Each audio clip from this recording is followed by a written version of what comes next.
నలుగురు కలిశారండి. మీ అభిమానినండి అని చెప్పారు. ఓకేనండి అని భుజం మీద చేయేసి ఫోటో ఇచ్చాము. తర్వాత అతను ఏదైనా తప్పు చేశాడనుకోండి, ఎలాగ మనం అని క్లెయిమ్ చేయాలి? ఇది నంబర్ 1. ఇతని విషయంలో పార్టీ నెత్తిన పెట్టుకోలేదు.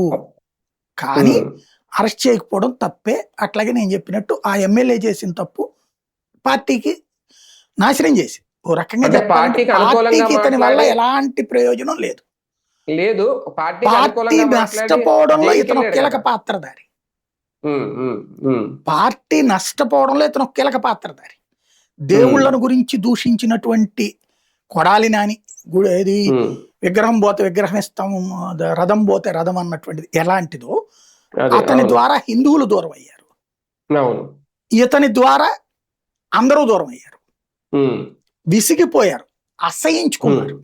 ఇంకా పార్టీకి ఇతని వల్ల ఒరిగింది ఏంటి? అప్పుడు పార్టీ గనక ఇతన్ని చేరదీసుకుని ఇతన్ని ఏమైనా అధికార ప్రతినిధిగా పెట్టుకుని మాట్లాడిచ్చారు అనుకోండి, అనుకోవచ్చు. కానీ ఇతని నోటి దూలని కంట్రోల్ చేయలేకపోవడం, తీసుకెళ్లి బొక్కలో దోయకపోవడం వల్ల వైసీపీ నష్టపోయింది. ఆ రోజున బొక్కలో దోసి ఉండాల్సింది. ఇప్పుడు న్యాయమూర్తుల్ని తిట్టారని చెప్పేసి అనేక మందిని అరెస్ట్ చేశారు. అప్పుడు వైసీపీ కార్యకర్తల్ని కోర్టు సీరియస్ చేసుకుంటే అప్పుడే ఇతన్ని కూడా వేసేసి ఉంటే కూడా ఉండేది కాదు. ఇతన్ని పట్టించుకోకపోవడం, లైట్ తీసుకోవడం, లేదా మేబీ నేను చెప్పినట్టు అక్కడ ఎవరన్నా ఆ ఎమ్మెల్యేతో పాటు ఇంకో నలుగురు ఎదుగురు ఎవరన్నా ఇతను వెళ్ళి అన్న అంటే లైట్ తీసుకుని ఉండొచ్చు, నెత్తిన పెట్టుకుని ఉండొచ్చు. ఆ పరిణామం వైసీపీ నాశనం చేసిందా లేదా? అదే కదా.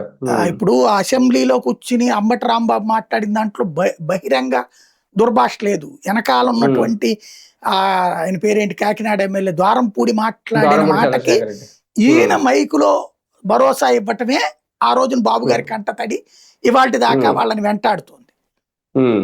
అది డైరెక్ట్ గా అన్నమాట కాదు, ఇతను మాట్లాడింది వచ్చేటప్పటికి డైరెక్ట్ మాటలు. దాన్ని ఒక సామెత ఉంది, కాలు జారినా పర్లేదు కానీ నోరు జారకూడదని. ఇతను జారిన నోరు మామూలు కాదు.